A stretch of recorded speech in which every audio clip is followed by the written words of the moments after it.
Welcome everybody. Today we are going to be talking about the top 8 tips on how to get permission to hunt private property from landowners. Tip 1 is start asking several days in advance. This allows you time to ask several landowners in case you get a no. Also, if there's a certain property that you really want to hunt but the landowner is not home, it gives you time to stop back and hopefully catch them at home to ask for permission. Tip 2 is don't wear hunting clothes. Not all landowners are hunters themselves, so showing up wearing hunting clothing when asking for permission can sometimes be intimidating. Rather than wearing hunting clothing, wear clothes that are in good shape and show a professional image of you. Tip 3 is be friendly and start a conversation. Think about the last time you met someone new. What made you like them? Most likely they were friendly, they smiled, they listened, and they asked questions about you. Really, this step is easy, but it's important to take time to build a relationship with the landowner. Tip 4 is bring a youth hunter. First, you will be teaching a valuable lesson to the youth hunter on everything that goes into hunting, which includes how to get permission to hunt private land. Second, most people have a soft spot for children. By bringing a child with and telling the landowner that the child will also be coming can be one additional thing that might sway them to give you permission to hunt their property. Tip 5 is be specific. It is important to let the landowner know exactly when you plan to hunt and what portion of their property that you want to hunt. This way they know where you will be in case they're going to do chores or other activities in that area.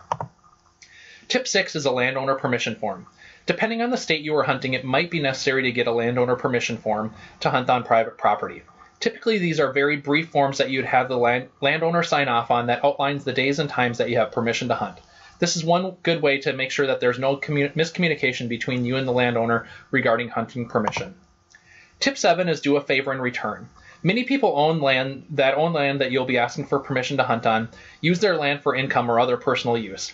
This means that there are oftentimes things that could be done around the property. For example, a farmer may need help repairing fences on the property. If you volunteered to help out for a few hours, this could be a big benefit to them and allow you to get permission to hunt on their land.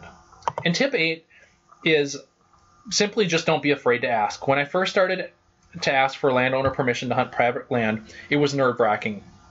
I was never sure what the landowners would say.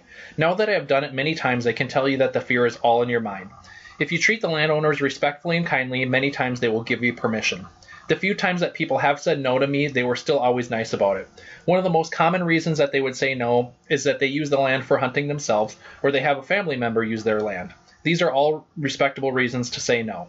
Finally, remember that you will never get permission to hunt private land if you do not ask. If you have more questions or want to learn more, visit howtofixduckandgoosedecoys.com. We also have other great resources on how to set up decoys, decoy repair and hunting instructions, and cheap decoy resources.